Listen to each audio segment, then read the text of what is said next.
Hi there, David Rajkovich. It's February 18th. Time for an update video. We've been busy over here. You've been following us. You've been seeing all that gear we've been bringing back from Taiwan. We've been busily restoring it. I wanted to show you how we got some of it mounted on board already. Starting up here in the pilot house. We've been getting a lot of grief over the years about the pedestal captain seat we had up here. People telling us that wasn't the right seat for the location. But we did find the original correct seat that was mounted up here. This is a folding seat that was typically mounted up here. And the pedestal seat that sat here for the last 5 years, now we have it up on the bridge, one level above, which is where that is supposed to be mounted. But the star of our trip, the coolest piece we brought back is right here in the lee helm. This is the unit that controlled the speed and the pitch of the propellers. This is very rare because this is the only class of ship that this unit was used on. And we were lucky enough to acquire this one from the former Implicit there in Kaohsiung, Taiwan. But it's been stripped and we're still putting it together. We have all the gear that completes this, but it's all going together here. We'll have this done here probably in the next couple weeks, but I wanted to get this out, showing you guys the wonderful work our volunteers have been busily doing. This had 70 years of paint on it. We're showing off a little bit, so we stripped it, taking it down to polished brass. And we got a little video here we're going to show you of us highlighting this thing over. We're about 125 feet from the levee here. And this is a heavy little unit, but we brought it over. You sailors would have been proud of the way we brought this thing over on a high line.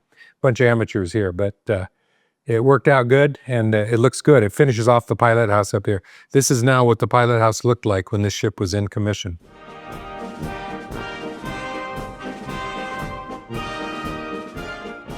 Okay. Now we're down on the stern of the vehicle, on the fantail, showing off these two stern sweep gear cranes that we brought back from Taiwan. These are off the Implicit as well. Rather unique design, hand cranked, and they rotate and lift all by hand. And these were used to move and to lower the paravane and the depressor that was here mounted on the stern as well. The depressor frequently was called the kite, and the paravanes were the big pigs that were back here, those big things that were actually like floats. So these were disassembled, craned off the Implicit, and then here we brought them up one piece at a time without a crane. We manhandled these things up here and got them assembled, got all of the 70 years of paint removed from them, and all we need now is to get a fresh coat of paint on these, and these will be looking like new again.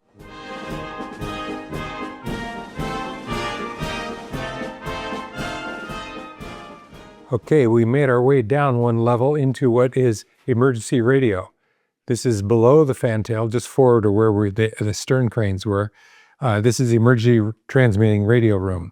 We're showing you this because our volunteers have been spending a lot of time down here making repairs, carpentry repairs. We still have some to do, but it's all been primed. It's getting ready for paint installation. And I'm showing you this because we were able to acquire the emergency diesel generator that goes in here that powers this. This is a completely self-sufficient little Radio Shack in here in case the other one is destroyed for some reason. But we have that diesel generator coming, and we have quite a few of the original radios that went in here that were operated from this compartment. So I just wanted to give you an update. We almost have our interior compartments completed. The engine rooms are still yet to go, but this is one of them that's just about now completed. And from here, we're going to head back to emergency steering. Same level, just further aft. Okay, now we're back in emergency steering, right at the aft end of the ship here. This is the stern of the ship right here. I wanted to show you this because this has been months of work, carpentry work, repairing, replacing some rotten wood. We had to get this done because these are where the stern cranes are mounted through this structure here.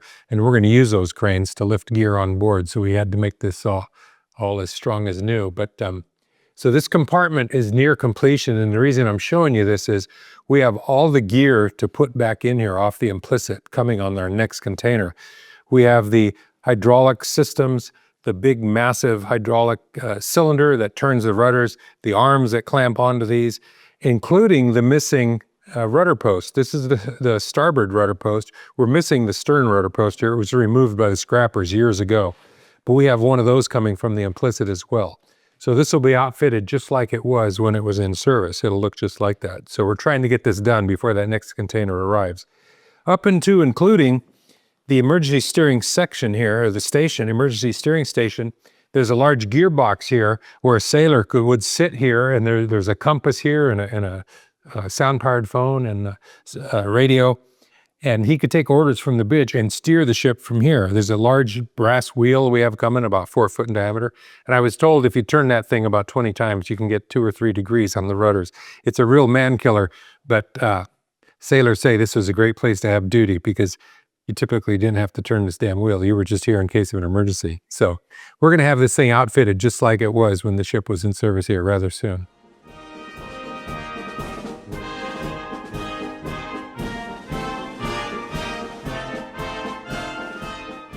Okay, the last couple items we have to discuss today is, I told you in an earlier video, we spent more on this trip to Taiwan than our typical annual budget. And but you could see the amount of equipment we have coming and the work we're able to achieve with those funds. So if you haven't supported us on this trip yet, we're still looking for some funding. This gear doesn't come cheap. This project ended up costing us about $80,000. Well worth it though, considering this is the last MSO to be decommissioned anywhere in the world. Like I said, the first container has already arrived. The second container will be sometime here, probably in mid-March. And the last thing I want to talk about is our spring open house. We have an open house scheduled for Saturday, April the 11th, from 10 to 4. Our open houses have been a tremendous success. We're going to start posting this now. I wanted to give you time to travel if you're coming from out of town. You need to go on to our Facebook page or our website and register. We do this so people can pick a time they'd like to come so everybody doesn't show up at once. We typically have 300 to 350 people coming. We have new exhibits this year. Besides the gear I've showed you in this video, we're going to bring some other gear out here and have it on the levee for people to check out. We're planning on bringing one of the Packard V12s out here. We're going to bring a couple of those minesweeping devices out here as well. So we hope you could register online, come and see this work. We have new displays up in the museum space, which is the compartment that's right behind CIC. We have a lot of photographs of our new location. We have photographs of our trip to Taiwan, acquiring all this gear.